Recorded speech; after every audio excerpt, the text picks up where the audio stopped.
بسم اللہ الرحمن الرحیم یا ایہا الذین آمنوا کتب علیکم الصیام کما کتب علی الذین من قبلکم لعلکم تتقون۔ قال النبی صلی اللہ علیہ وسلم لکل شیء زکاة و زکاة الجسد الصوم، او کما قال صلی اللہ علیہ وسلم صدق اللہ العظیم و صدق رسولہ النبی الکریم۔ ان اللہ و ملائکتہ یصلون علی النبی یا ایہا الذین آمنوا صلوا علیہ وسلموا تسلیما۔ اللہم صل علی سیدنا و مولانا محمد معدن الجود والکرم وآلہ وصحبہ وبارک وسلم۔ حمد و صلاة کے بعد قرآن مجید سورہ بقرہ، اللہ تبارک و تعالیٰ نے ارشاد فرمایا یا ایھا الذین آمنوا کتب علیکم الصیام، اے ایمان والو تم پر روزے فرض کیے گئے، کما کتب علی الذین من قبلکم، اسی طرح جس طرح تم سے پہلے لوگوں پر فرض کیے گئے تھے، لعلکم تتقون، تاکہ تم پرہیزگار ہو جاؤ، متقی ہو جاؤ، اللہ سے ڈرنے والے بن جاؤ، گناہوں سے بچنے والے بن جاؤ، اپنی زندگی کو رب رسول کے احکامات کی روشنی میں گزارنے والے بن جاؤ۔ روزہ ایک پریکٹس ہے، ایک مجاہدہ ہے، ایک جد و جہد ہے۔ جد و جہد کس چیز کی؟ اللہ کی رضا کے مطابق اپنے آپ کو ڈھالنے کی جد و جہد۔ صوم کا لغوی معنی ہوتا ہے رک جانا، حلال رزق سامنے پڑا ہے، حلال مشروب سامنے پڑا ہے، حلال رشتہ بیوی کا موجود ہے، لیکن ان سب چیزوں سے حالت روزہ میں رکنا، اللہ کی رضا کے لیے رکنا، اس کا نام روزہ ہے۔ صوم کا معنی رکنے کے ہیں، پرہیز کرنے کے ہیں، بچنے کے ہیں۔ ہر چیز موجود ہے لیکن اللہ کا حکم نہیں ہے تو لہٰذا کھا نہیں سکتے۔ تو رب فرماتے جب جائز چیزیں تو میری مرضی کے بغیر میرے حکم کے نہیں کھا سکتا، تو نے رکنا ہے تو حرام کیسے کھا لیتا ہے؟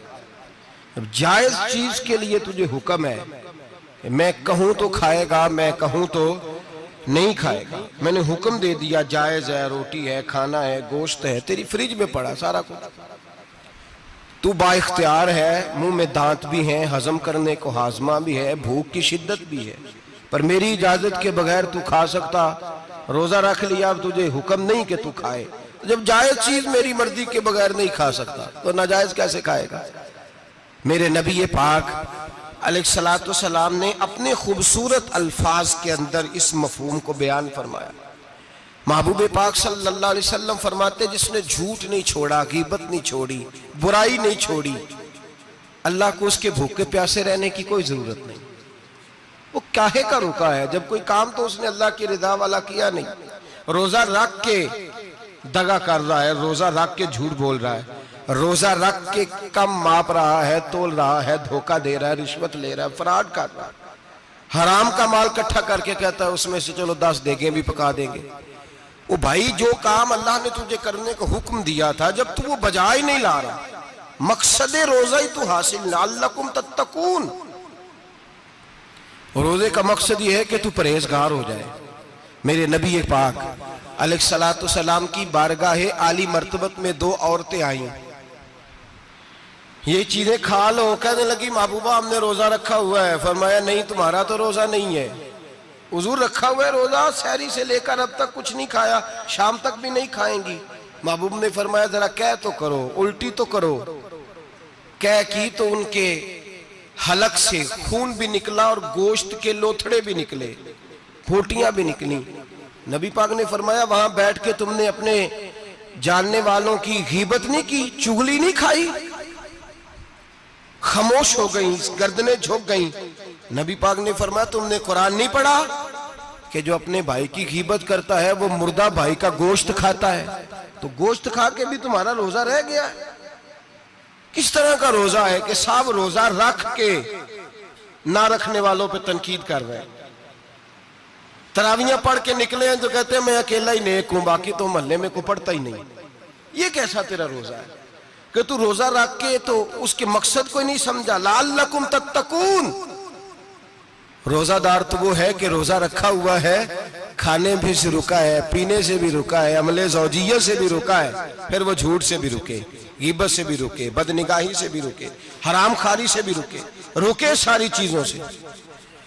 یہ بتلائیے کہ روزے کی حالت میں اپنی بیوی کے پاس جانا منع ہے تو غیر محرم کو دیکھنا جائز ہے؟ ہمارے ٹی وی پہ میں نے پہلے بھی کہا تھا کہ ہم ٹھیکیدار اور ذمہ دار نہیں ہیں مذہب کے۔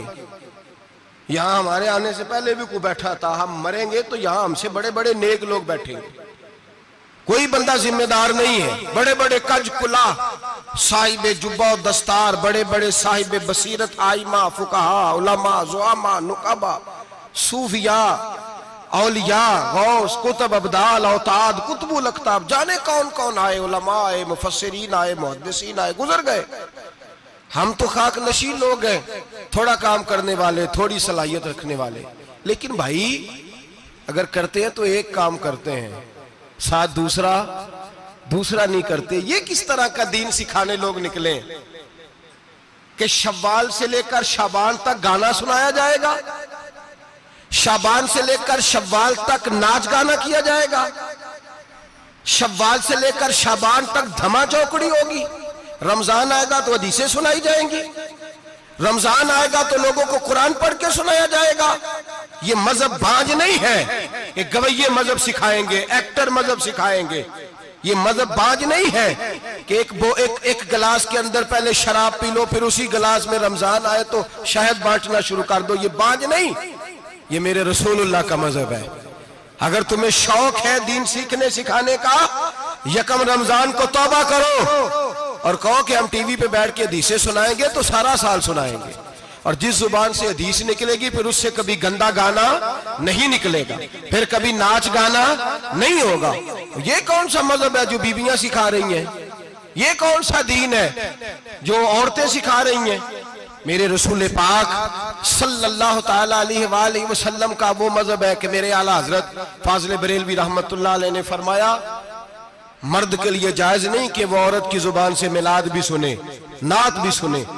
مرد کے لیے جائز نہیں، مرد کو مرد سکھائے گا، عورت سکھائے گی تو عورتوں کو سکھائے گی۔ بے شک آپ سویرے فتویٰ دیجئے کہ چھوٹی سی مسجد میں بیٹھ کے، چھوٹے سے کونے میں بیٹھ کے، چھوٹا سا مولوی، اور وہاں تو اتنے بڑے مفتی ٹی وی پہ بیٹھے ہوئے، وہ غلط ہے تو صحیح ہے کیسے ہو گئے؟ سنو، میرے نبی پاک علیہ السلام کے مذہب کا حسن یہ ہے کہ اسلام کہتا ہے ایک نظر بی بی کو دیکھا کسی نے غلطی سے تو معافی ہو جائے گی، دوسری نظر شہوت سے دیکھا تو حرام ہے اس کے لیے، وہ پاکستان کا مولوی ہو یا سعودی عرب کا شاہ ہو، کسی کے لیے عورتوں کے بیچ پھرنا اٹھنا بیٹھنا جائز ہے۔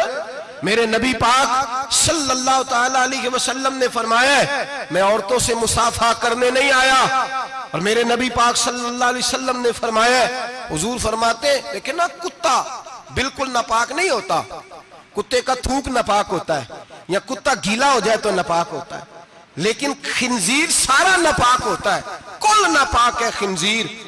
نبی پاک نے فرمایا خنزیر بھی ہو اور گند میں لتھڑا ہوا بھی ہو، پیشاب میں لتھڑا ہوا ہو، گوبر میں لتھڑا ہوا ہو، پخانے اور فضلے میں لتھڑا ہوا خنزیر ہو، اس کا جسم تیرے ساتھ ٹکرا جائے تو اتنا برا نہیں جتنا غیر محرم عورت کا وجود تیرے ساتھ ٹکرا جائے تو برا ہے۔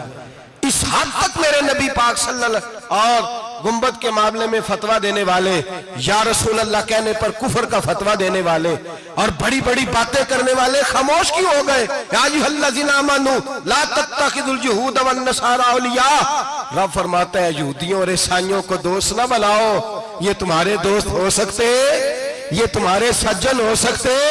جب عرش کا مالک کہہ رہا ہے سجن نہیں ہو سکتے تو دوستی کی بات کیسے بڑھا رہا ہے؟ یا رسول اللہ ہمارے سجن کون ہو سکتے ہیں؟ فرمایا تمہارا دوست وہ ہو سکتا ہے جو محمد عربی کا غلامی کرنے والا ہو، جو رسول اللہ کی نوکری کرنا ہو دوست ہوگا۔ دوسرا دوست ہو سکتا؟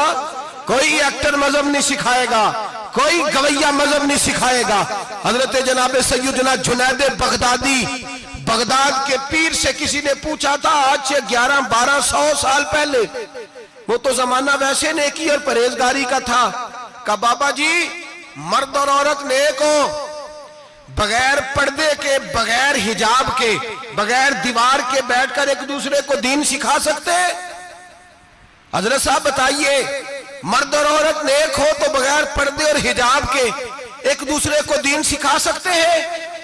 تو حضرت جنید بغدادی فرمانے لگے، سکھانے والا حسن بصری ہو اور سیکھنے والی رابعہ بصری ہو تو پھر بھی بغیر پردے کے بیٹھنے کی اجازت نہیں۔